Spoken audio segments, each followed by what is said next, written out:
In the final days of World War II, as the Allied armies broke through enemy lines, commanders of the Third Reich ordered the immediate evacuation of death camp prisoners, relocating them further into the German interior, in a desperate attempt to hide the evidence of their crimes. Starved and broken, the prisoners were forced to walk for days and weeks under heavy guard over unbearably long distances and extremely harsh conditions. Stragglers were shot. Those that fell down exhausted were clubbed to death or simply left to die. These were the death marches.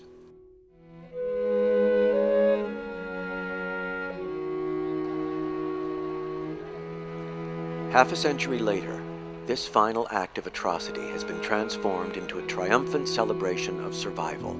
This is the March of the Living. Each year, on Holocaust Remembrance Day, hundreds of Holocaust survivors join hands with thousands of Jews from around the world to march back into the death camps to proclaim to the world, Am Yisrael Chai, we, the people of Israel, live. The reason I'm going, my son asked, yes, you're crazy, why do you want to go there? The reason I'm going is, you must realize that 1.3 million people died in Auschwitz. And I somehow feel a kinship to those people. I want to go to Poland because my whole family they killed them in Treblinka.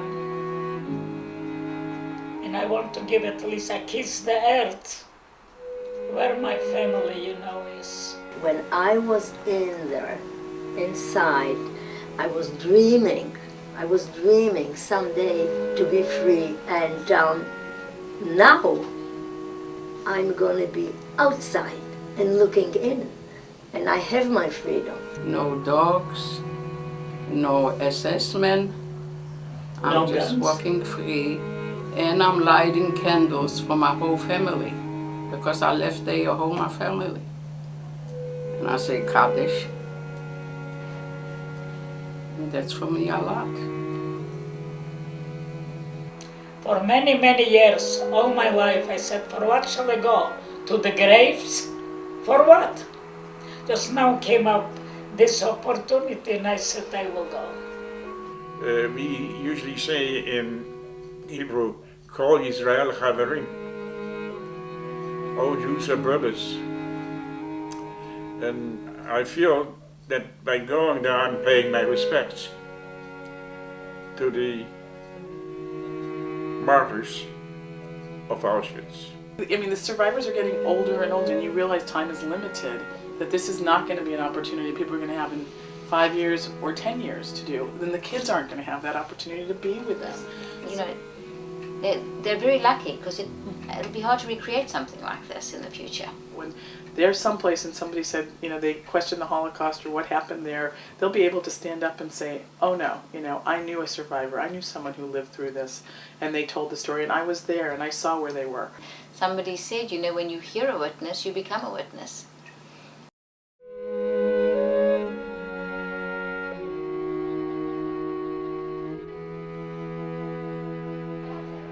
In a shared journey that would take them from the death camps in Poland to Independence Day in Jerusalem, 61 high school seniors and an unprecedented 13 Holocaust survivors would pass the torch of experience from some of the last remaining Holocaust survivors to a new generation of witnesses. Students and their parents meet the survivors for the first time. The group shares their expectations for the upcoming journey. Yes. Well, I know that when I cope with losses, I kind of internalize it all and I don't really express it outwardly. I'm a very expressive person, so I think I'm gonna cry more water than I think I have in my body. I think what's important about this trip is that, at least for the most part, the rest of the kids there will be seeing these things for the first time. For me privately, if some of the kids come and hug you, or this makes you feel that you're safe, that you have people who appreciate you, that you survive. The kids are already helping by being there, by showing interest and curiosity about history of what happened to their forefathers. In front of you in your packets, you have a number of pieces of paper, so you can read through that with your child and understand what the expectations are as representatives of America, of Los Angeles, of our schools and our community. While we have expectations of behavior on the trip, there is no expectation of emotion. We are there for your kids at all times.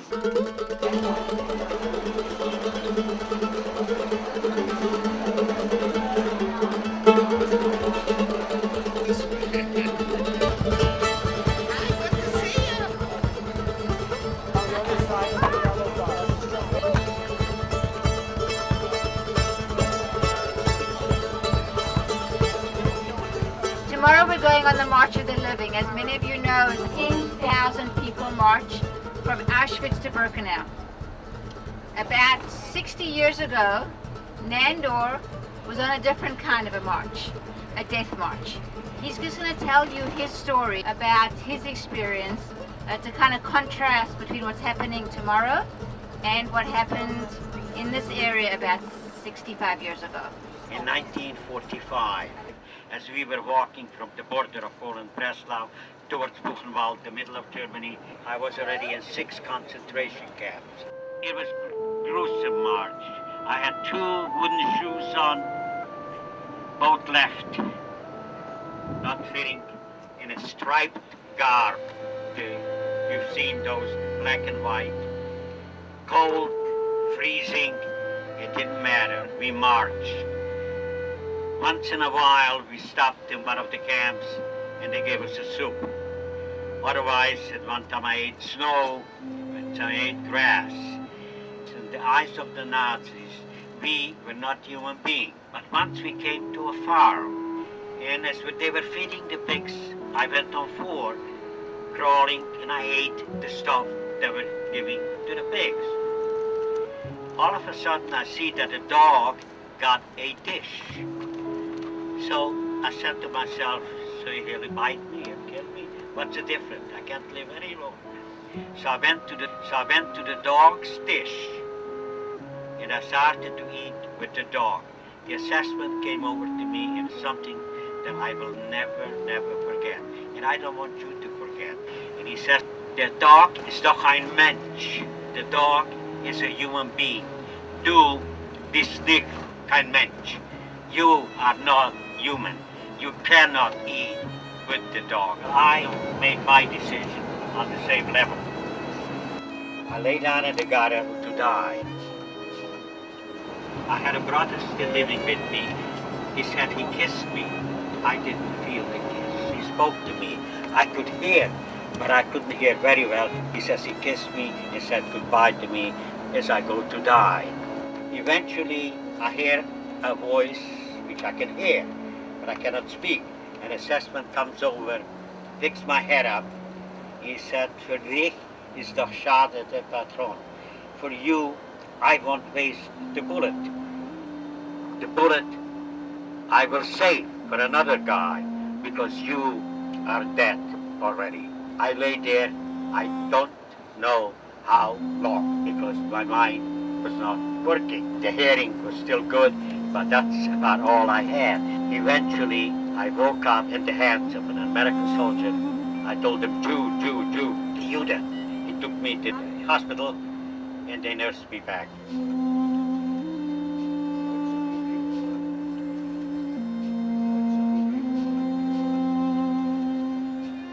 What I am telling you is a very small part of what happened, what indignity and what suffering we endured. But I want to be a witness because that's why I stayed alive. So you should know, don't put the Shoah, don't put the Holocaust in academia yet. We are still alive. Let us be witnesses. That's why I came on this trip, because I want to say that I am a witness for what happened. It is the night before the march. Thousands gather for the opening ceremony in what was once the heart of Krakow's Jewish quarter. Before World War II, 60,000 Jews lived here, 1/4 of the city's population. Now, less than 1,000 remain. But today the numbers swell once again with Jews from all over the world. The torch is lit by former Israeli Prime Minister Shimon Peres.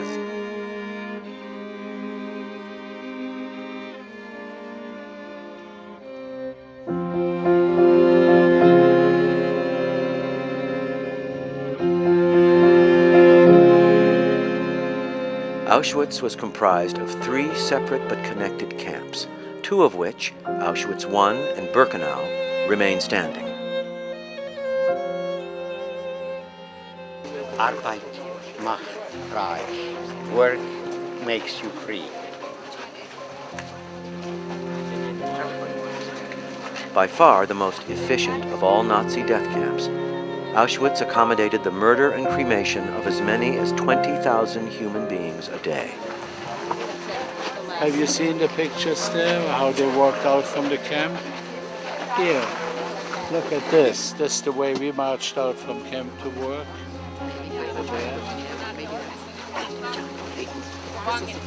You see the march out and march in with the people who are already dead or were injured at work or couldn't make it. So I'm here with my 2 grandchildren. This is Jeremy and this is Brendan, and I have another grandchild here, Nicole, who is his sister. Yeah, come on, Poppy, way up. I'm telling the kids, that Germany was the example of cultured people, and the education, they were so high, and they could do it, something like that, to trying to destroy a nation because of religion,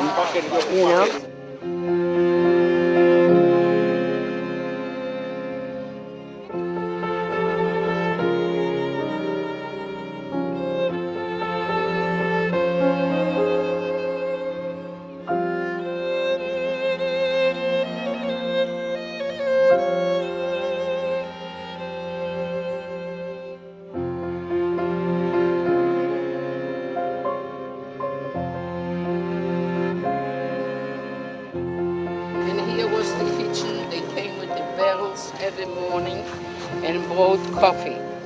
And we all stayed, we wanted to stay the latest in the line, that we could get the coffee with the grinds to eat it, because we didn't have any food. And we ate the grinds. And the same thing was with soup. If they brought the barrels of soup, we didn't want to go the first one, because the first one was just a little water. And we waited till we will get a little bit something in it. They put it in bromo in the food. The women shouldn't be menstruated. When we walked to walk, we walked with the Germans with dogs. They had always to bring one dead home. And when we walked in, we could see how the chimneys are going. Day and night, the smell was awful from the bones and the hair. It gave a bad smell. You will see the smell is still there. When I was liberated and found in the gutter with the thing the Lieutenant Hirsch brought me to a German family, you could see the food go down my body. How much do you think you weigh? I think about 35 or 39 pounds, I would guess. 39 pounds a night? Because anything that I ate, you could see going down. You could see, first thing, let me tell you something. There was no fat, only skin. They called it a Muslim. Picture, me and my height, maybe 30. You cannot understand the art of survival. When you can go and eat with the pigs and eat the dog food, you know that the survival instinct is in you. That's what I say about it. And we have a song that the partisans that fought in the woods in Yiddish. And in Hebrew it ends, we are here. Our philosophy prevails. We are here and will prevail forever. Zoek nicht kein Haus, du gehst den letzten Weg. Himmelblå wel verstehen deine Tee. Komme weg nach der Welt zu. Wir sollen mehr sein du. We are here. And that's the March of the Living commences. Der Fahrer sagt keinmal, als du gehst dem letzten Weg. Wenn Himmeln bleine verstellen blaue Tee. weil kiemen wird noch unser ausgewähnter Show. Es wird apoigt in unser Tritt, wir sind da, weil kommen wird noch unser ausgewähnter Show. Es wird apoigt in unser Tritt, wir sind da.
Age 12, Poland.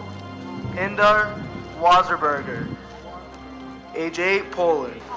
Yeah. We made it. We are here. The whole Show way. your pose. Oh What's my your God. pose, Nandor? If the Germans would see, the old Germans, how many Jews are here, they would kill themselves. Let's see if this one is open to go in.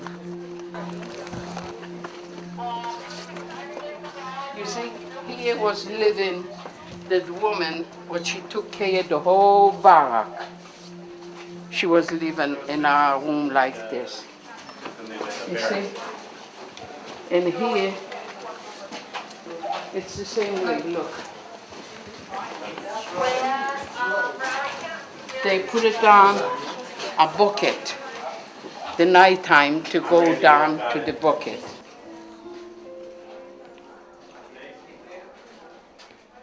This was the bed. I was bunking right here. If 5 people, we lay on this one. If you lay down in one of those boxes, 5 people side by side, they can sleep. And they had to put more in, so 5 lay in the top of the bottom 5. The guy that was laying at the bottom was the gainer because it was cold, and you got the body warmth of the guy that was laying on top of him.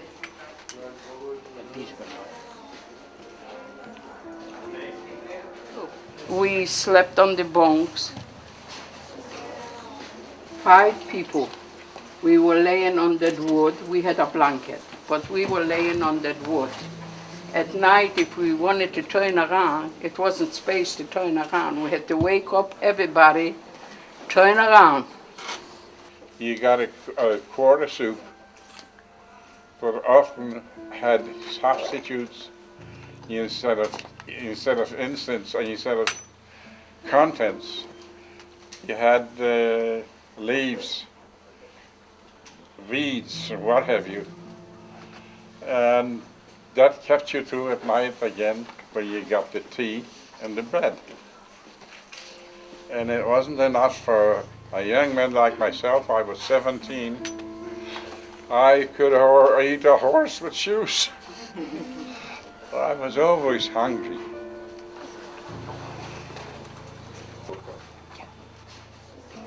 You didn't want to walk on the floor. The floor was spotless clean, because if you walked on the floor, she hit you. Well, we were holding on. We went down to the bucket. We just hopped up again and went back to the whole length till we went back on that space. Like monkeys. It's unbelievable. 3 times a day when we walked out, we had to be naked, and they just tell you to go.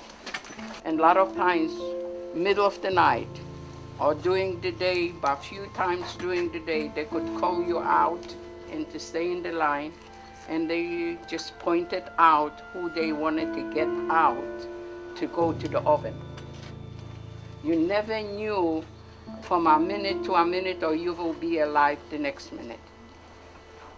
For nothing. They just want to eliminate you. That's what I'm just telling you kids. You, the only one, should keep the torch. It should never, never happen again.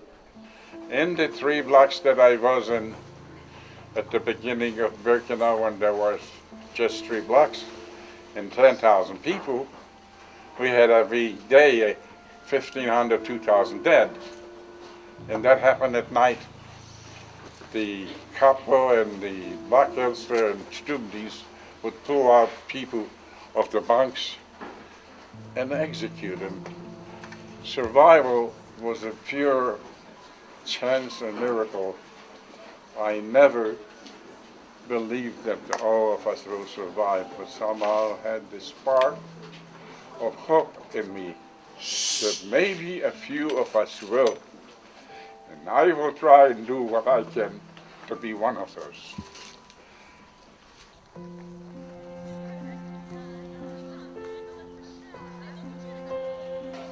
It's open.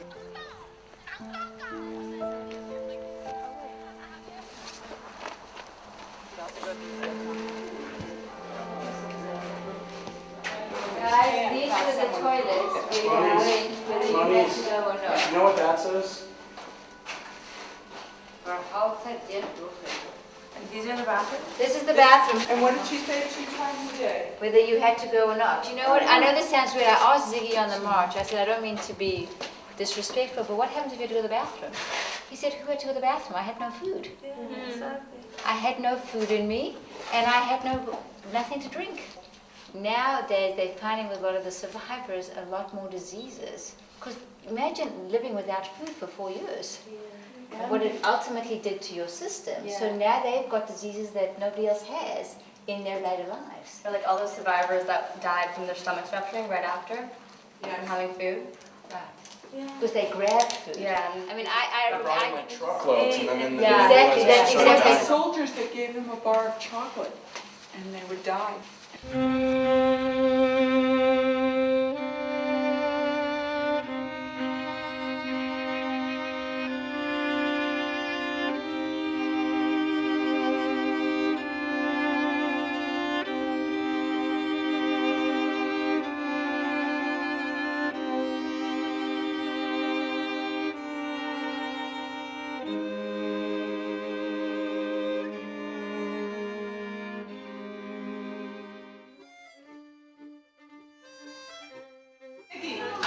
I remember when we were in Germany and Shabbat, when we had after shul, we went home for lunch and our dad sat down and says, I'm going to teach you a niggun, a song. A melody. So yeah. Yismechi by Malchespo, Yismechi by Malchespo, Shai Shabbos v'koy ayoynei, Ay v'kadeshai sheli,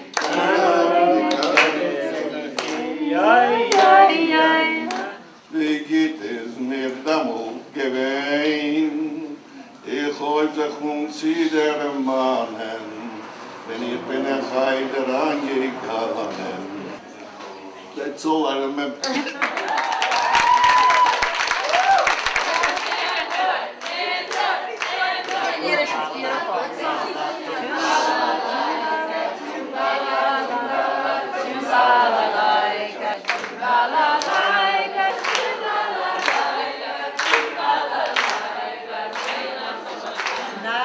Her Bocher Gustav Sefrei, Einstein kann wachsen, wachsen in der Regen. Liebe kann brennen und nicht aufhören, Einstein kann weinen, weinen in der Tränen. Tumbala, Tumbala,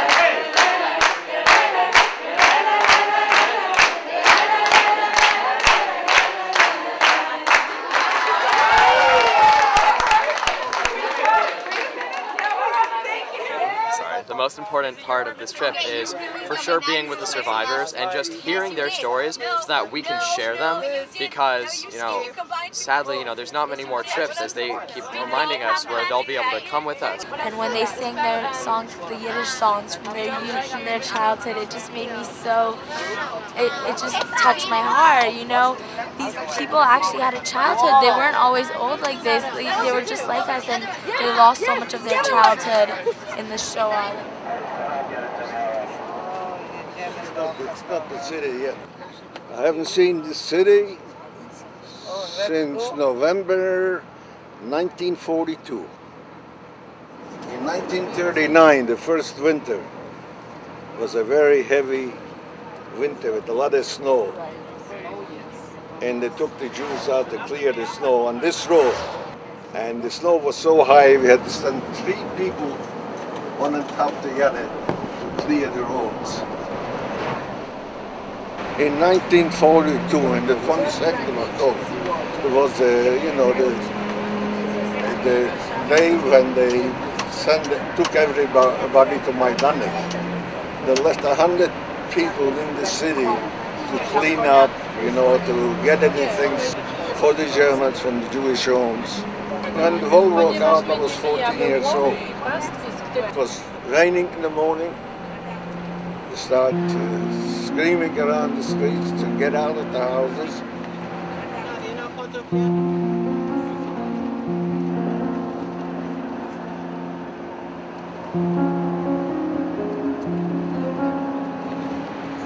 Everybody took whatever he could, handbag. Then they made a selection out. They took out 100 people who they left. The rest of the people had to walk for a day to this, because we didn't have any station to put them on the train, so they had to walk to a whole day to that station. A lot of people were killed right in the city, and we had to go afterwards and bury those people.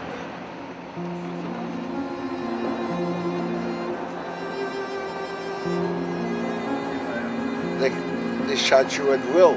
I mean, they didn't ask you a question.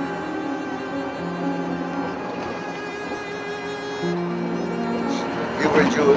They took Jews, and they paraded them in front of cameras. They cut their this.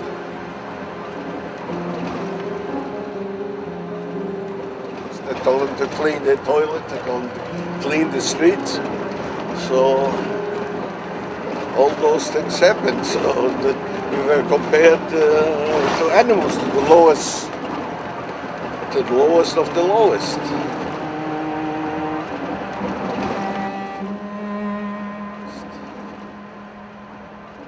The memories.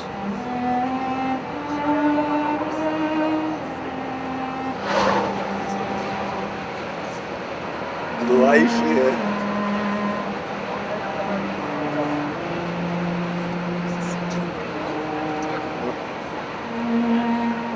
So life goes on. We got to go ahead. That's it. Yesterday we were in a place with two landed. A lot of people. Today we're going to another place where they sent all those people before there was even an Auschwitz.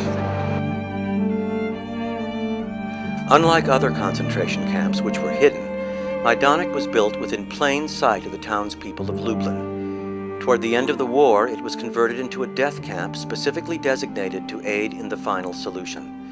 More than 350,000 Jews died in its gas chambers. At the other end, straight ahead, is a memorial. That memorial is a huge mound of ashes and bones from the victims of this camp. Okay? Today we are here to make them proud that they were not the last Jews.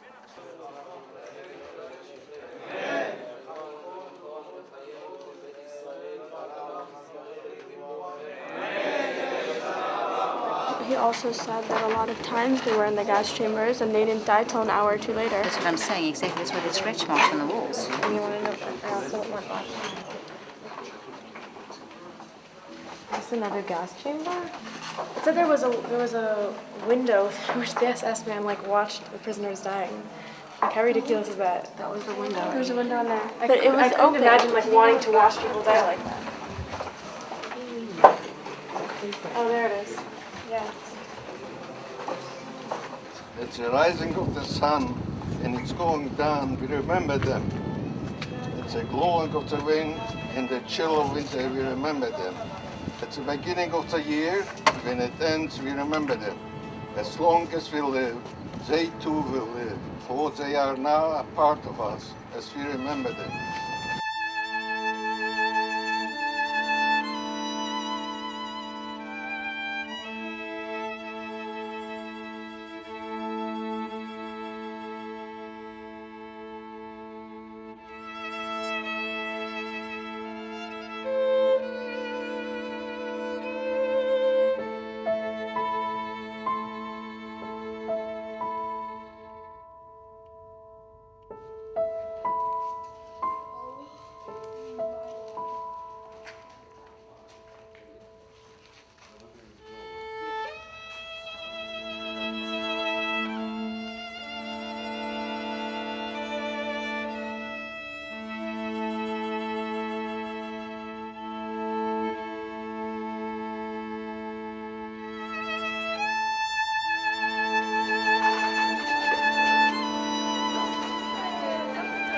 It says that they were given baths in order to quiet them down.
When we are weary in the need of strength, we remember them.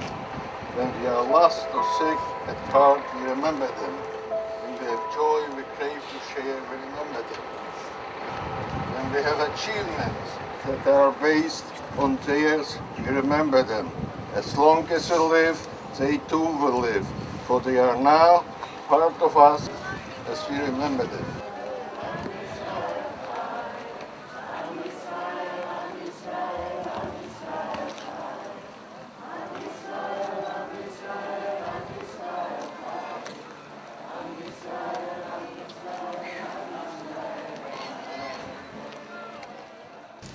When we were with you in Majdanek yesterday, I felt that there was a tremendous learning. And I feel that you will represent us when we are all gone. You'll be carrying this torch. And I think it's extremely important, and I think I can speak for most of the survivors, that we are eternally grateful for you doing that.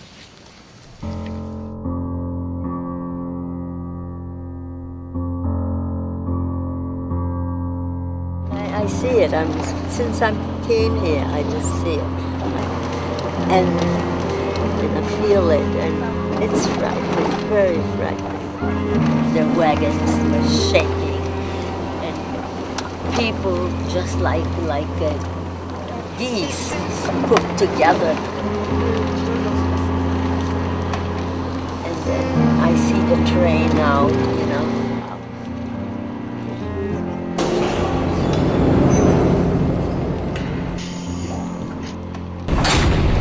Out to a window, to a hall at the window, and I see people, and I said, that's not for us, we're not going to stop here. they're just stopping, they're not going to let us out.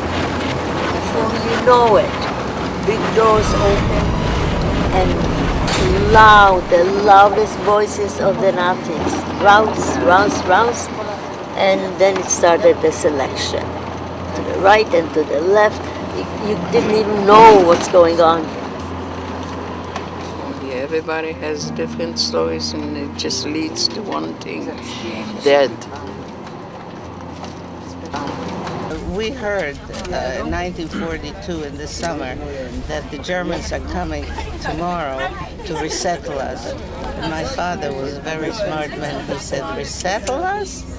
We've been resettled once to the ghetto. They want to kill us. So we were 4 girls that weren't married. And I was the youngest, and the one that went to sell stuff was the oldest. And he gathered the 4 of us, and he said, I did my commandments, and now it's your turn to get married, to have children, to perpetuate the Jewish people, and to do mitzvah. So that was the last thing. You have to do your best to save yourself. And that echoed in my ears all the time. You have to do your best to save yourself. We never knew how long the war will be. We never knew how long we have to be hidden. You go. And we went, and that was the last time I saw my parents. They were taken to Treblinka with my brother. Dorothy's grandparents are buried at Otwosk Cemetery, just outside of Warsaw. Today, through a special arrangement with the town of Otwosk, the Los Angeles students work together with local Polish students to restore this historic graveyard. Yeah. Okay, people, you're gonna cut branches, the big things that you can see. So it's like in a regular cemetery that you see, there are rows of headstones. So what we need to try to do is line them up that way. So ones that have been knocked over, you want to stand them up. Okay, you put it up. And people in the side, they put the hands in the sides and just put it up. Opa. Over Yeah. here. By the bottom of it. Are you in this group? Hit it harder. We're supposed to get instructions on how to Good, lift. Ready? 3, 2, 1, go! 1, go! 3, 2, 1.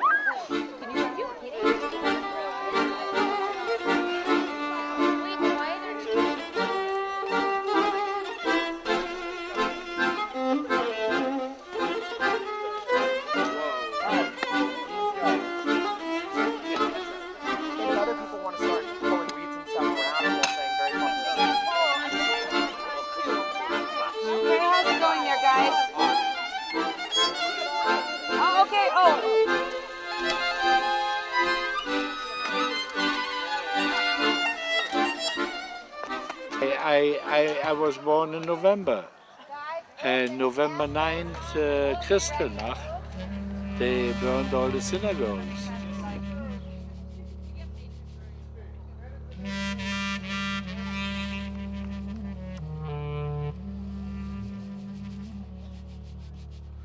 I was supposed to have my bar mitzvah the week after. So I had my bar mitzvah in a makeshift room where all the Torah scrolls were laid out to bury because they were burnt and broken. And I didn't even have a Torah to read from. I read from a Chumash. This was my bar mitzvah, and the rabbi was crying and reminding me, he says, Ziggy, don't you ever forget this day. And we had people outside watching that the Gestapo shouldn't come because you were not supposed to congregate,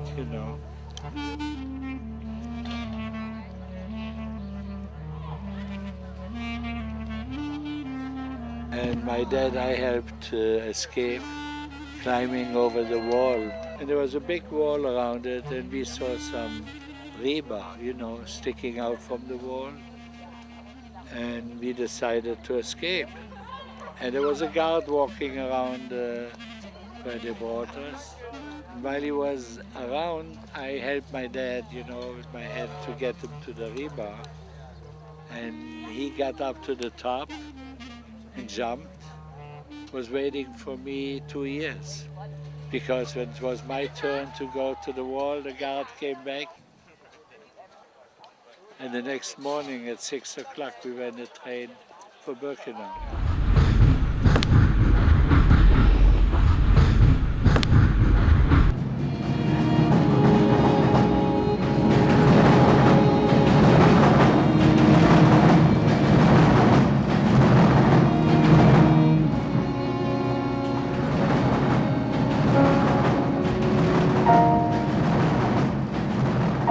The worst thing was we knew what was going to be. By the Jews who were brought in and killed, they didn't know. We knew once we were selected and the number was written down, that is a death sentence. You had to get undressed, naked, and they took you to the gas chambers. We were all talking in the camps about previous life, about food, and about survival. Hunger hurts. It hurts more than anything.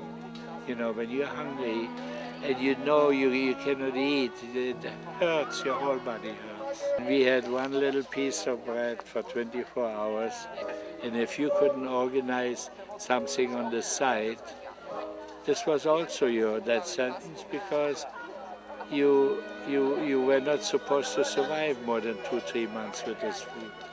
It's a nightmare. You don't forget it and you cannot get rid of it because it's haunting you, and sometimes I'm waking up screaming and my wife calms me down.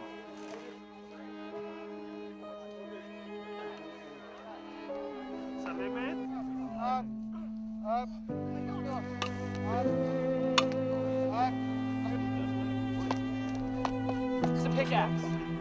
Pickaxe. We put the pickaxe under here. Push your hands in. Okay, let's take it. Hair, Poma'at, Baharon, Yehuda, Okay.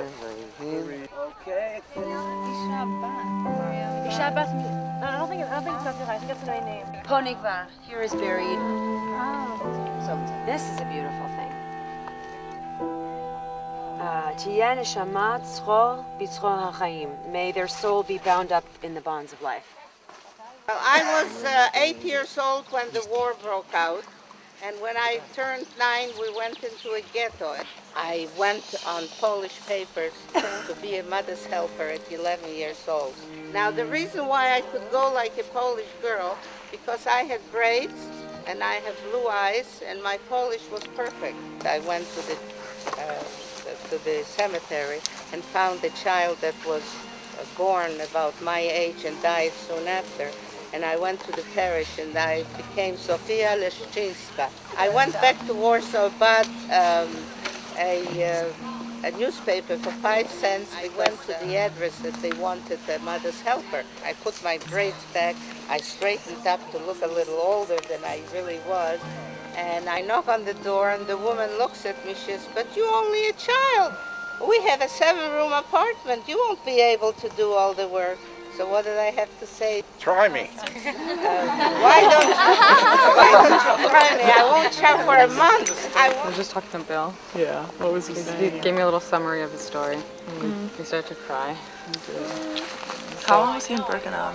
He was one of the oldest survivors. He was there for the longest amount of time and survived. Like, I want to say like 3 or 4 years. Wow. So you have to imagine what this man is made of to be able to do that. I mean, they've chosen life and they go on, and yesterday was so hard, but they felt that to come back there was so important and to commemorate it and be there. Like Dorothy said to me, that the people are talking to us from the ashes from the grave. And she said, there's a message here that we have to listen, that we have to be strong and we have to carry on. I think they have a lot to teach us.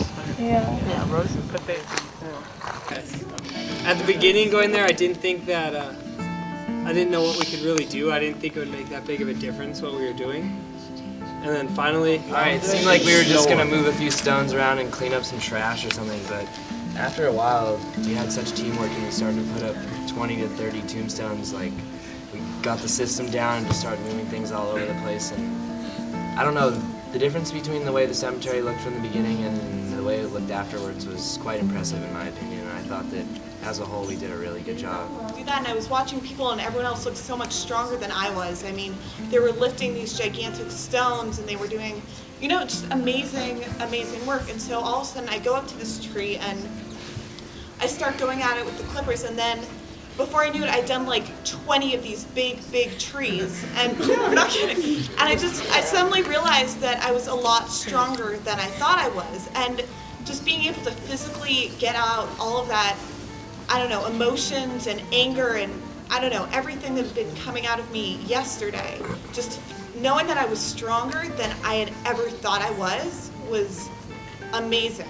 As a survivor, I think you are, without a doubt, the greatest group of kids that we need to multiply.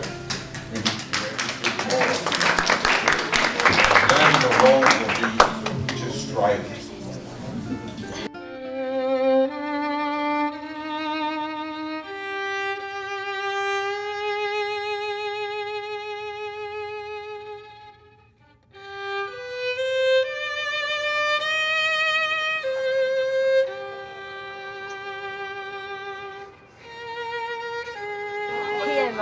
My aunt had a grocery store somehow here.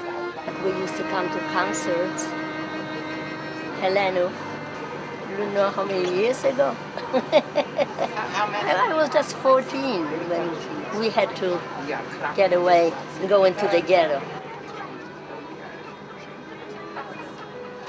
I was born and raised in Lodz. That was a very industrial city, lots of factories. They formed a ghetto at the end of 1939 and closed it in 1940, so nobody could go back and forth. And they gave us, of course, tiny rooms for the whole families, and we were schlepping all our belongings, you know, on a little cart into the ghetto, whatever we could take. And the ghetto at the beginning, it wasn't that horrible. But going on and on, it became unbearable. Just unbearable life, you know. No food, no heating, sicknesses, and seeing people suffering so much, you know, always hunger. I remember, okay.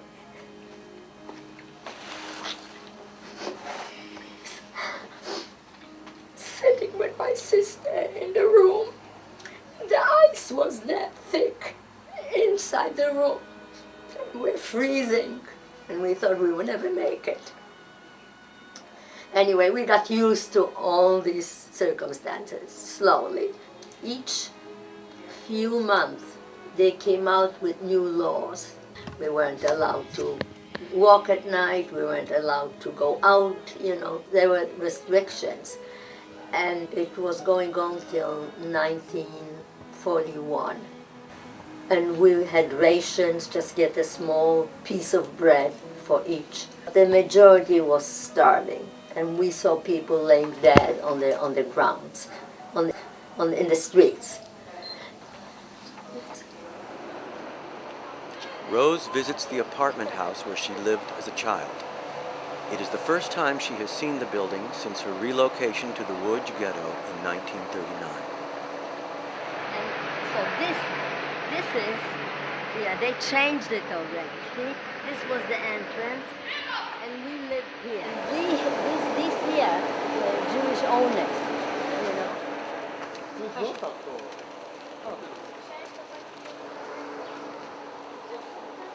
My tu mieszkali przed wojną.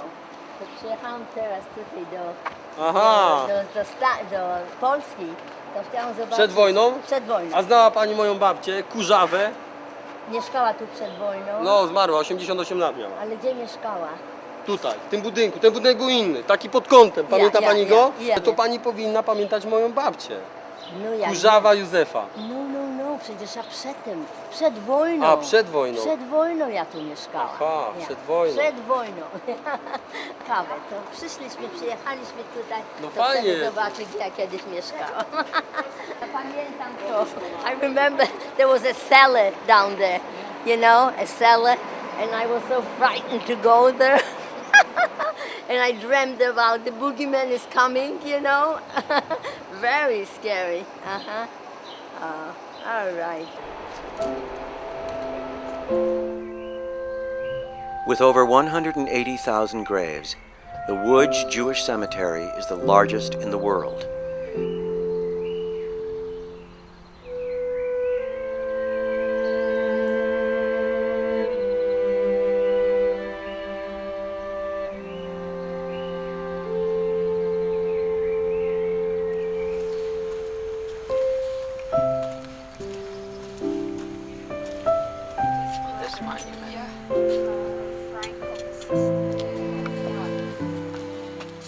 What a beautiful little girl. Yes, beautiful children. You can see that they were from rich, wealthy, educated families, or just poor, or maybe it was made in a ghetto. All kinds. Yes, all kinds of children. Yes.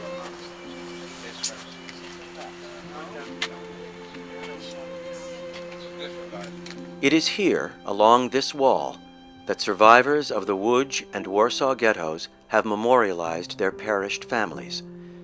Sylvia Bernhardt was instrumental in the building of this wall. This is it. This is my father. It's my mother. That's my brother. That's my brother. Murdered through Hitler. Remaining the daughter, that's me, Selina, and the son and the grandchildren. I dedicated this in the 80s. This is the biggest heartbreak. This one you read. It's terrible.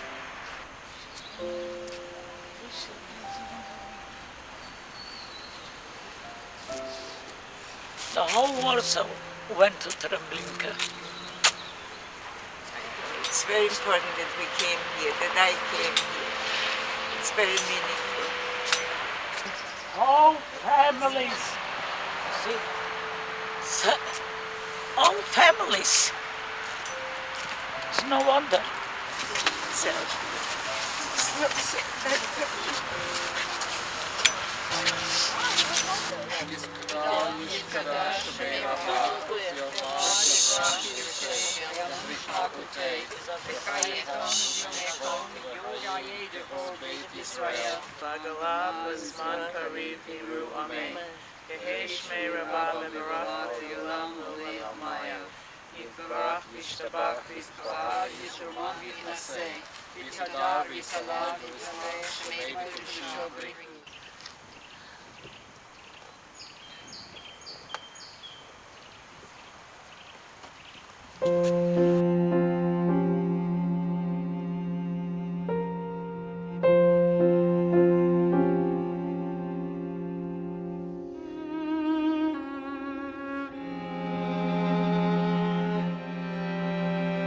This town is actually very similar to many, many of the towns that we probably passed that we haven't been able to see in this Białystok region. What they would do in these small towns is that they would take all of the Jews and march them into their synagogues.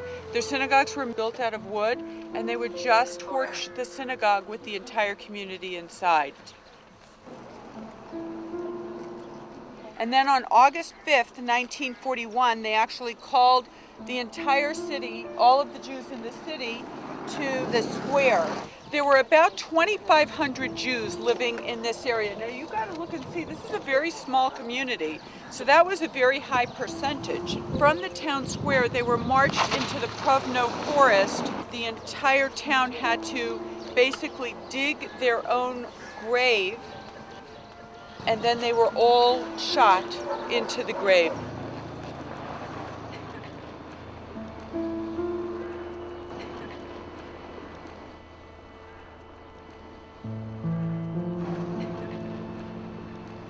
The drive that we just took in our buses was the walk that the Jews from Tikotin took to their grave.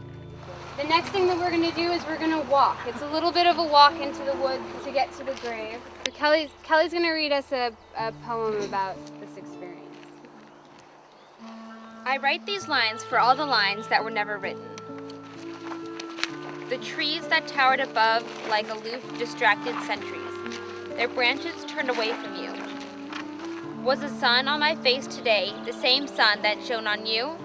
And your patient, questioning footsteps, did you know they were your last? I walked as you did, questioning, touching the last tree you saw with my quaking fingers. Were your hands as trembling as mine? I stand in the clearing where, for you, the sun stopped shining, the trees stopped watching, and your footsteps ceased to question the path they took. Yet I betray you. I travel the return trip that you never made. I write these lines for all the lines that were never written, the beautiful sights that you never saw, the beautiful day that ceased along with you.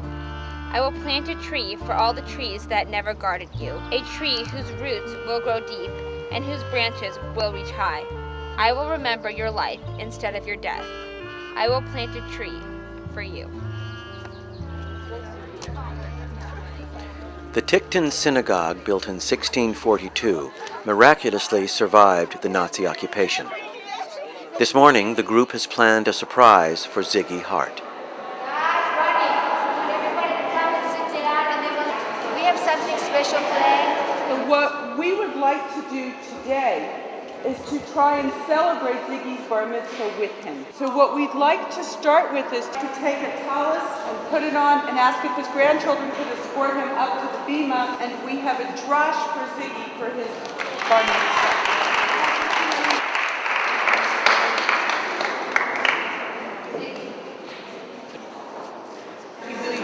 Wasn't able to have a bar mitzvah because Holocaust was the night before.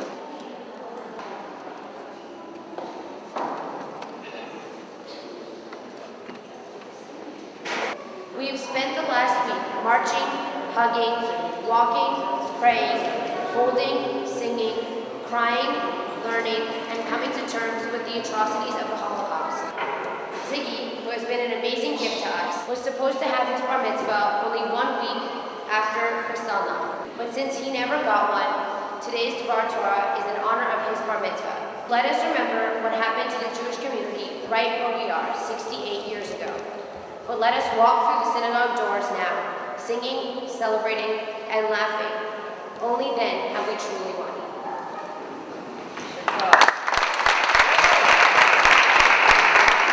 And I thank everybody of you, and I wish and I would like to all together, we should say the Shiyam, what's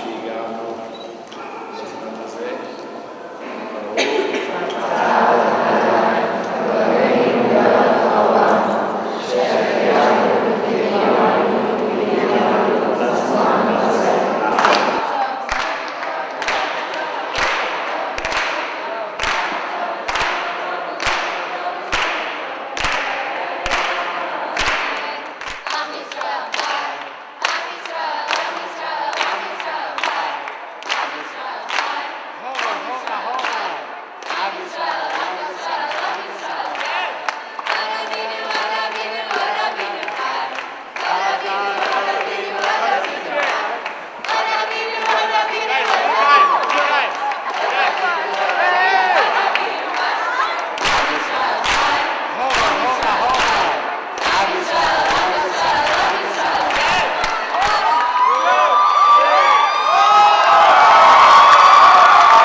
As emotional, being all the time since my grandchildren were born.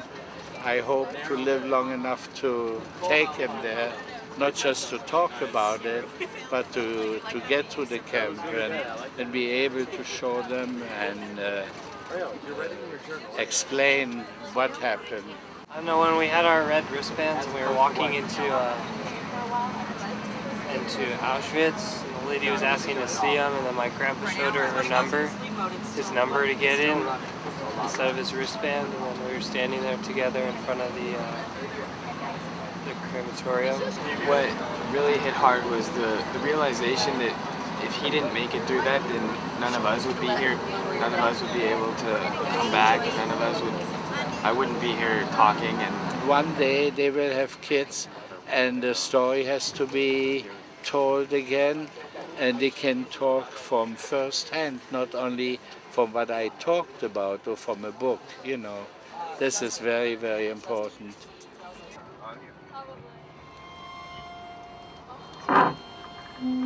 We're about 10 minutes from Treblinka. I just wanted you to notice the train tracks. Those were the train tracks that went from Umschlagplatz when they left the Warsaw Ghetto. Here, they went one way. Treblinka was a pure death camp. Nobody survived Treblinka. Dorothy's family and Ellen. This is where their family perished. 840,000 people died here. Before we get off the bus, I just noticed one thing, that this is in a forest. It was put here on purpose in a forest so nobody could see.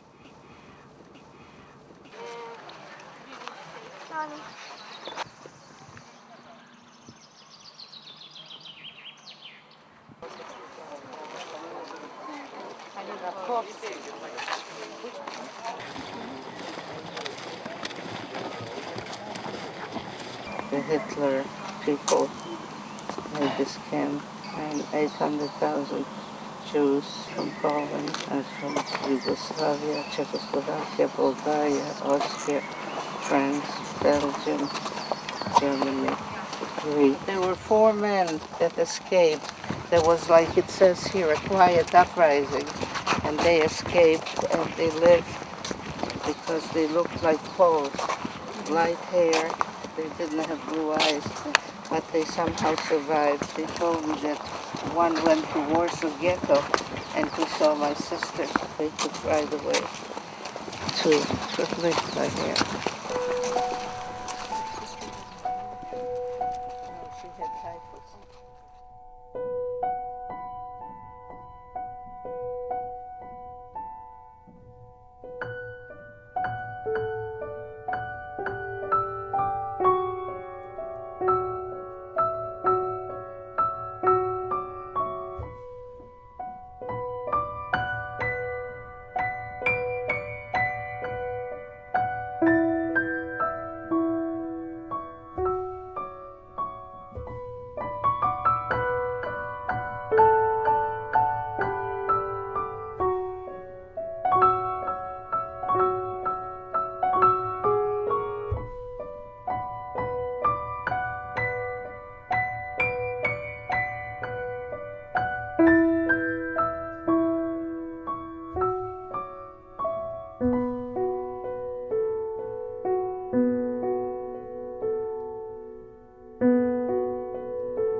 for Esther's family. This is for Sylvia's family.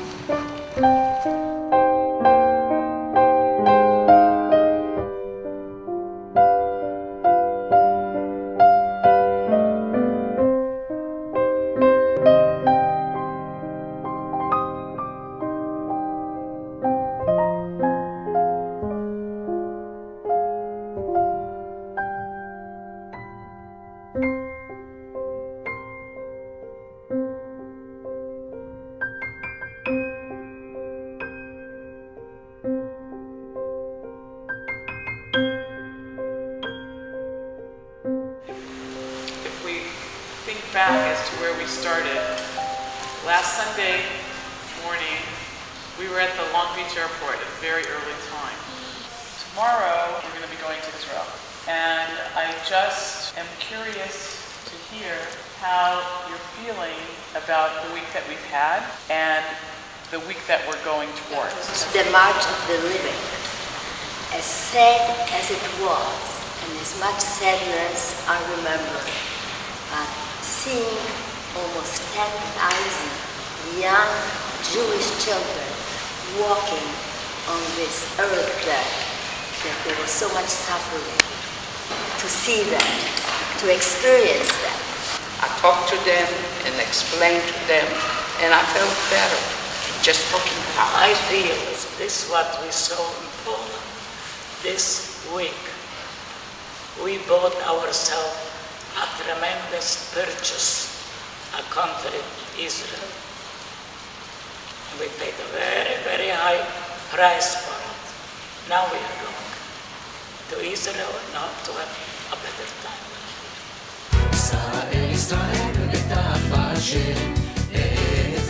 I am really excited. 18 years I have been in Israel. You know, I'm the only survivor.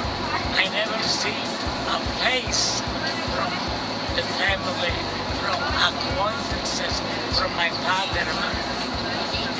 So I know the wishful thinking. Maybe I will find a face, whatever I saw in my life. On a hill overlooking the old city, the group gives thanks for a safe arrival in Jerusalem.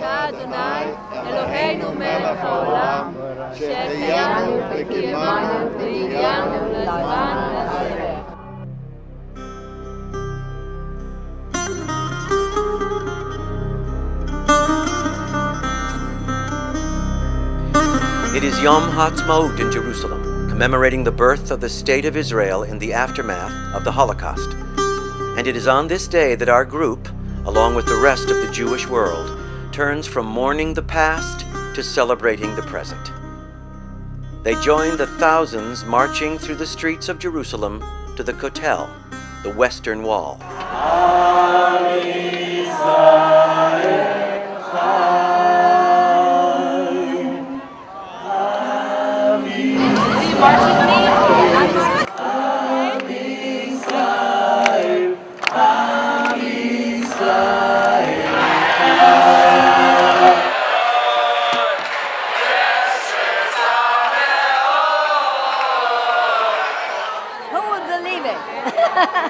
At our age, that we're going to be a part of it.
Since the end of World War II, Esther Fruchter has mourned the loss of her entire family, believing herself to be the sole survivor. 60 years later, by chance, she learns of another. שמי רבקה. My name is Rivka. ואני עובדת בעיריית תל אביב. וכשהגעתי והקבוצה הגיעה, שאלתי אם יש ניצולי שואה מוורשה. כי ההורים שלי ילידי ורשה, ואז סוזי הביאה לי את הדודה הזאת, והיא אומרת זוג מוורשה. אבל אמרתי לה איפה אמא הייתה גרה, באיזה רחוב, בסמטה. אומר, כן, היה לה גם שם משפחה. ואז היא התחילה לספר לי דברים שאני בעצם גדלתי עליהם. היא רוב יוחנן זיין יו. רגע, חבר'ה שלא תקרה לה משהו. אוקיי. יש ביניכם אפילו דמיון. היא דומה לסבתא שלי. גם דומה לה.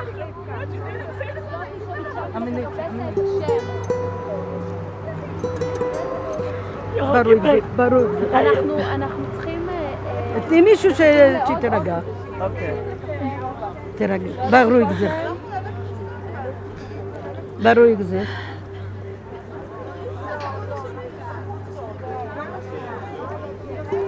Ich hab sei gesucht, als ich kommen Ja.